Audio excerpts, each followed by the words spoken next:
Hello, my name is Ashlyn, and I'm here today to talk to you about Club Sparkle, the Feel Great company. Club Sparkle is a lifestyle company that specializes in wellness and beauty products. We're very successful in Japan, and now we're making our way into America. I wanted to take some time today to talk about Halo, our revolutionary beauty activator. If you're like me, you're interested in taking preventative measures in your beauty and health routine, which is why I love using Halo. Halo is a beauty device that is used to lift, tone, firm, and sculpt the face for a rested, youthful appearance. Halo helps you smooth fine lines and wrinkles, minimize dark circles, and decongest puffiness around your eyes and face. Halo is different than other products on the market because it makes use of microcurrent and biomimetic technology. This technology imitates the brain photon wave energy to secrete coenzymes. Coenzymes help provide energy to your cells and have antioxidant benefits. So, Halo is not just any beauty device, it's a beauty device with health benefits, especially with its use on pressure points.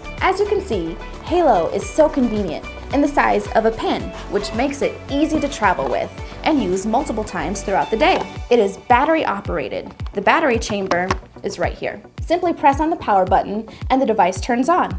Then choose between 3 speed settings: low, medium, or high, depending on your desired intensity. Note that it won't turn on until your fingers are placed directly on the metal sides. Halo also boosts nutrient absorption to the cellular level, especially when used in conjunction with shine on the face. As you use Halo, you can feel the electrical current penetrating your skin. The micropulse massage is what contributes to a facial rejuvenation. Say hello to a brighter, more youthful complexion. I like to use the tool to stimulate the various pressure points on my face. Do this twice a day, 4 times a week, and enjoy a noticeable difference in the appearance of your skin. Thank you for watching. If you have any questions, please leave them down below.